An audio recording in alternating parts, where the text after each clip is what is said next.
Je vais prendre pour la première fois la décision la plus difficile de ma vie. Je ne veux plus me mentir. Je ne veux pas donner l'illusion que ma présence au gouvernement signifie qu'on est à la hauteur sur ces enjeux-là. Et donc je prends la décision de quitter le gouvernement. Vous êtes sérieux là? Finalement contre lui-même.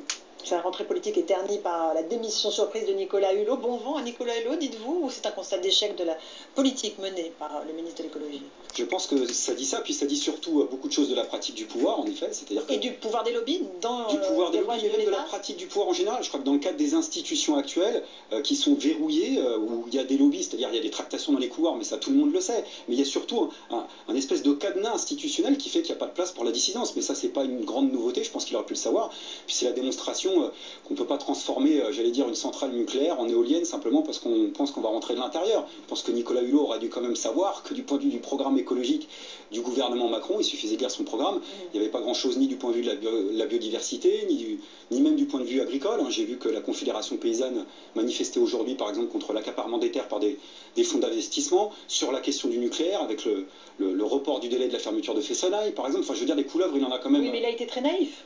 Je sais pas. Alors moi, écoutez, ça par contre, je vais vous dire d'entrée de jeu, la complexité probable du personnage Nicolas Hulot, c'est pas ça qui m'intéresse. Moi, ce qui m'intéresse, c'est cette espèce de prévisibilité du système institutionnel et puis de ce que ça dit politiquement pour nous tous, au-delà de la France d'ailleurs. C'est de l'incompatibilité entre les politiques marchandes, de libéralisme, et une politique écologique. Parce qu'en dernière analyse, tant que l'organisation économique du monde sera soumise à la main invisible du marché, vous aurez un kit économique monté à l'envers, parce que c'est le propre du système capitaliste. À l'envers, pourquoi? Parce que c'est un système qui, au-delà de tout le mal de ce que j'en pense, fabrique les richesses d'abord et se pose le problème de l'attribution des ressources simplement après coup, selon le logiciel de la loi de l'offre et la demande. Et du coup, vous avez cette situation absurde, en France, en Europe et dans le monde, où d'un côté, vous avez des marchandises qui ne trouvent pas d'acquéreurs, c'est-à-dire une crise de surproduction, donc le gaspillage, pendant que dans l'autre temps, au bas monde, dans le monde, vous avez 810 millions de personnes qui crèvent de faim du fait de la pénurie.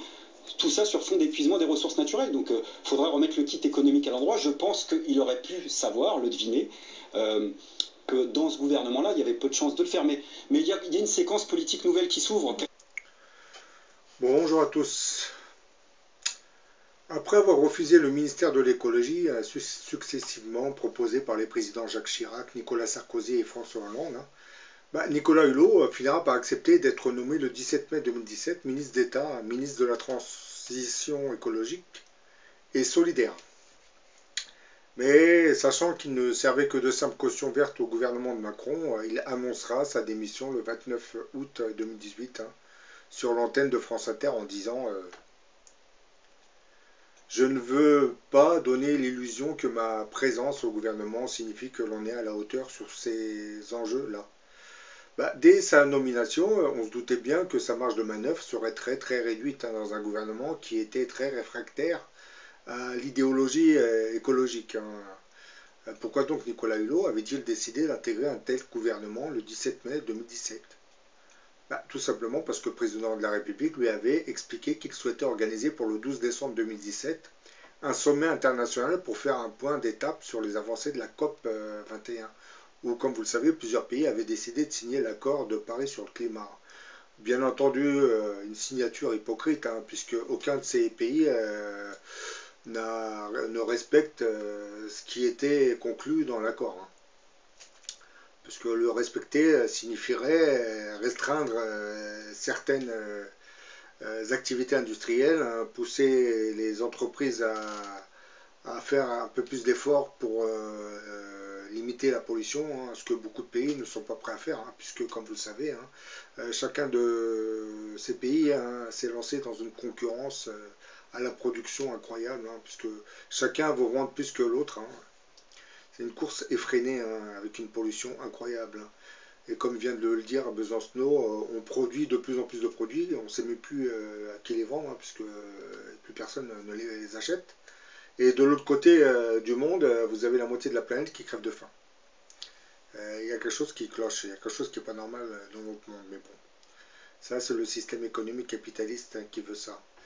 Pour espérer obtenir les financements nécessaires à sa réalisation, je parle de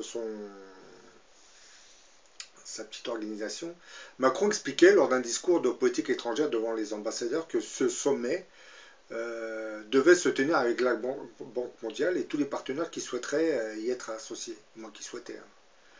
Il avait aussi annoncé qu'il plaiderait devant l'ONU fin septembre pour l'adoption d'un pacte mondial sur l'environnement.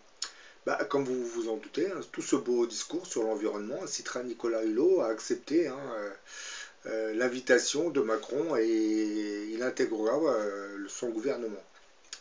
Mais au bout de plusieurs mois, au sein de ce gouvernement Macron, Nicolas Hulot se rendra vite compte de la supercherie. Hein.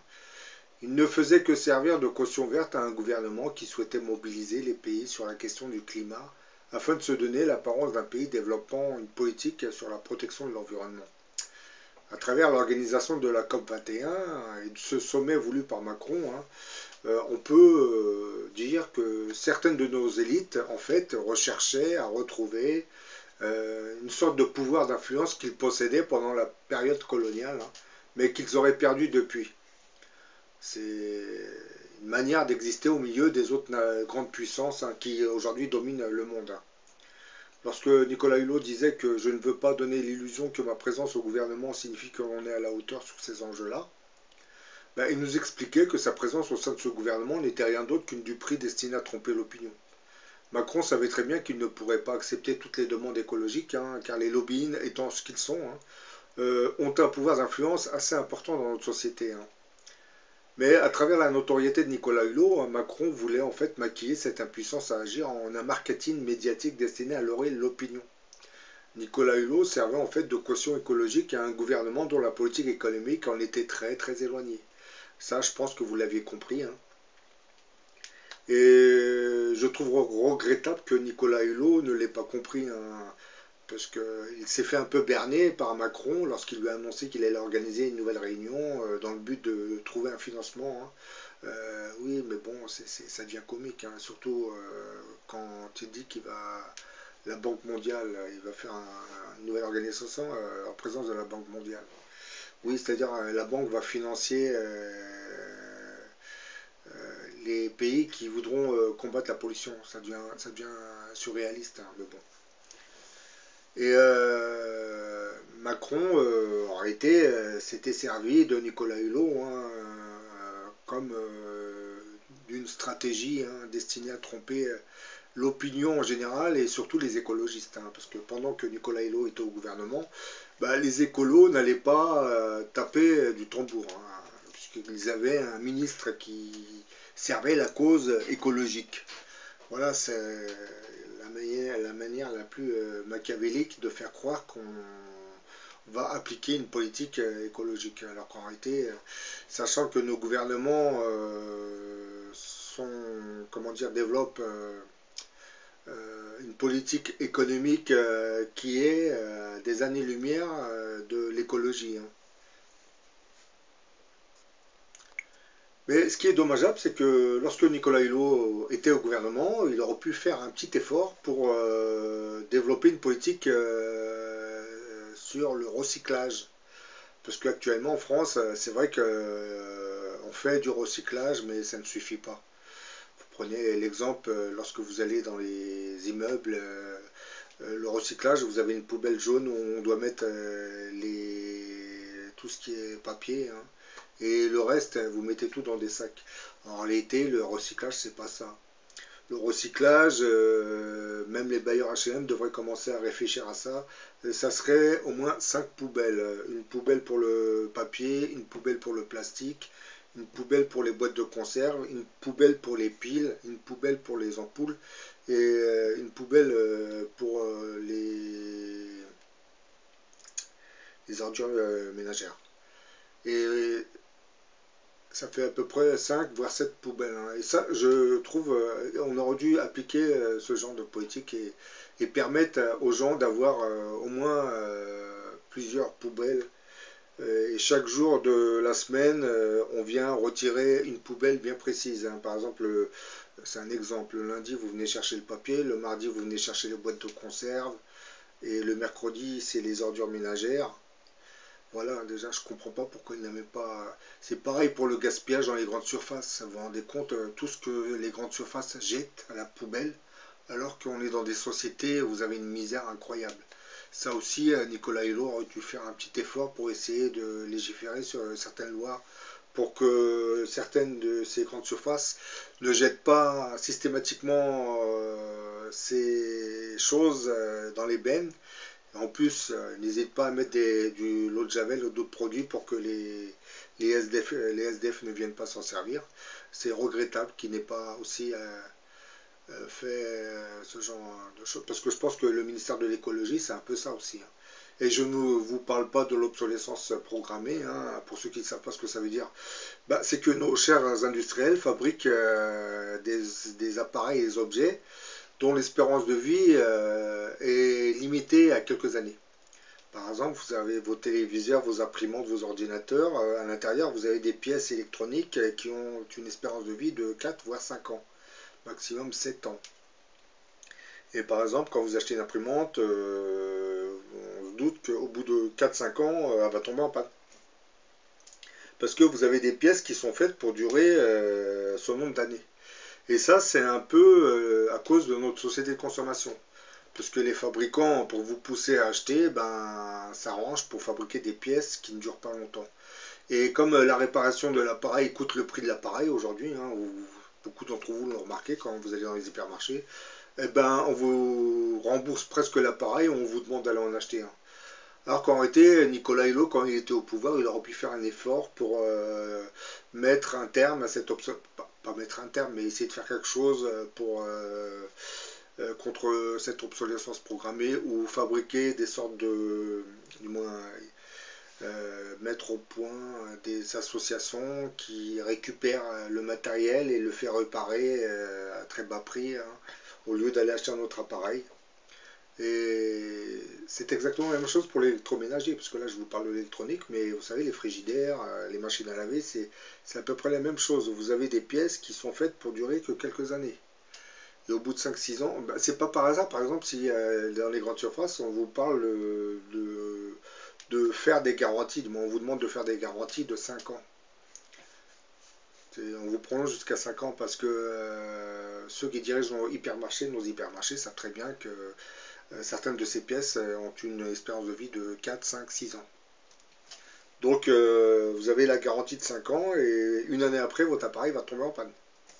Et oui, vous ne serez plus sous garantie. Donc, sauf que vous avez payé cette surgarantie 80 ou 100 € en plus peut-être. Oui, vous avez compris que l'obsolescence programmée, hein, c'est la résultante de notre société de consommation où les industriels fabriquent pour vendre. Si on vous fabriquait des machines, parce que dans les années 70, on fabriquait des machines qui étaient un peu plus solides. Le problème, c'est que les constructeurs, les fabricants ont remarqué que les gens ne venaient pas acheter souvent une machine à laver. Donc avec le temps, ils ont commencé à fabriquer des machines high-tech, hein, comme on dit, mais avec des pièces beaucoup plus fragiles. Donc ce qui poussait les gens à se débarrasser. Parce qu'actuellement, que se passe-t-il quand votre machine tombe en panne? Vous n'allez pas la faire réparer. Hein. C'est pareil pour le frigidaire ou la télé. Hein. Vous la jetez directement. Vous la jetez, puis vous allez dans votre hypermarché acheter un autre téléviseur, un autre frigidaire, une autre machine. Et ça, c'est pas normal, parce que ça fait du gaspillage incroyable. Beaucoup de ces machines, certaines sont recyclées, d'autres sont réparées et revendues, mais la majorité se retrouvent perdues à jamais. Hein. C'est vraiment un gaspillage incroyable. Alors que Nicolas Hulot, lorsqu'il était au pouvoir, au lieu de nous parler des centrales nucléaires, il aurait pu faire un effort pour commencer à parler de tout cela. Mais j'ai l'impression que quand on est au gouvernement, on évite de parler de ces choses parce que ça touche le portefeuille de nos industriels. Parce qu'en réalité, ceux qui fabriquent les machines, l'électroménager, on devrait leur faire payer une sorte d'impôt, hein, pour qu'ils puissent et en fonction du recyclage qu'ils feraient, ils paieraient moins. Parce que c'est eux ils fabriquent, mais après ce qui se passe avec les machines qui se retrouvent jetées un peu partout, ils s'en foutent complètement, nos fabricants de machines à laver ou de téléviseurs. On devrait du moins, même eux ils devraient mettre une taxe dans leurs produits pour pouvoir récupérer ces appareils. On devrait légiférer une loi pour inciter ces fabricants à recycler le matériel qui tombe en panne, par exemple. Mais bon, ça, je ne pense pas que Nicolas Hulot l'aurait fait, parce que lui, il était préoccupé que par les centrales nucléaires. Hein. Centrales nucléaires. Puis je ne vous parle pas des agriculteurs, hein, parce que j'ai l'impression qu'il ne s'est pas beaucoup soucié du sort des agriculteurs, parce que là, Besançon vous a dit que vous avez certains fonds de pension qui se permettent d'acheter des terres agricoles. Pour faire quoi? Je ne sais pas. Des fonds de pension, en général, ils essayent d'acheter pour fructifier ce qu'ils ont acheté. Donc eux, s'ils achètent des terres, c'est pas pour faire de la betterave. Hein. C'est plus pour fabriquer des immeubles ou des résidences pour pouvoir gagner de l'argent dessus. Ou voir des hypermarchés. Hein. Donc ils achètent des terres, c'est pas pour recultiver du blé ou du maïs hein, ou de la betterave. Hein. Vous en doutez, hein, c'est pareil quand les fonds de pension spéculent à la bourse. Hein, c'est avec l'argent de vos cotisations. Hein. Aux États-Unis, vous avez beaucoup de fonds de pension qui ont perdu carrément des sommes incroyables. Hein, et puis vous avez des retraités qui se retrouvent à travailler à partir de 70 ans. Ils sont obligés d'aller travailler puisqu'ils n'ont plus de retraite. C'est des systèmes privés, des fonds de pension privés. Bah, en France, on arrive vers ce stade cette phase de politique. Hein. Parce que pour l'instant, on n'a pas encore privatisé la sécurité sociale, on n'a pas privatisé les caisses de retraite, mais bon, si on continue à installer des gens comme Macron au pouvoir, je pense qu'on va y arriver dans très peu de temps. Bon voilà, j'en ai fini avec cette petite vidéo. Hein. Je l'ai faite pour vous dire que déjà, je ne comprends pas pourquoi ce Nicolas Hulot avait accepté d'intégrer le gouvernement de Macron, hein, en sachant que nos gouvernements, depuis une centaine d'années, j'allais dire, c'est un peu nos banquiers qui gouvernent notre pays. Hein. Donc, dès l'instant où vous savez que nos banquiers gouvernent notre pays, hein, ça ne sert à rien d'aller jouer à la marpote au milieu de ces gens, en sachant qu'ils ne vont pas vous écouter. C'est exactement ce qui s'est passé pour Nicolas Hulot. On l'a mis là hein, pour calmer l'ardeur des écologistes hein, et pour faire croire à toute la planète qu'on avait un ministère de l'écologie. Hein. Bah oui. Alors qu'en réalité, il était là, il servait de mascotte. Hein. Bah oui. Il n'avait pas vraiment de pouvoir. Hein. Bon, quelquefois, il a réussi à faire passer certaines choses. Oui, parce qu'il ne faut pas l'empêcher. Si on lui a arrêté tout, les gens vont se douter que voilà, il ne sert à rien. Donc on l'a laissé gagner quelques victoires, hein, comme l'aéroport hein, des Landes qu'il a réussi et encore. C'est vraiment pour faire croire qu'il avait un petit pouvoir au sein de ce gouvernement, mais alors qu'en réalité, il n'avait pas de pouvoir. Hein. On s'est servi de sa notoriété, hein. Voilà, c'est tout. Rien de plus. Bon, j'en ai fini, hein. Je vous dis à la prochaine pour une autre vidéo.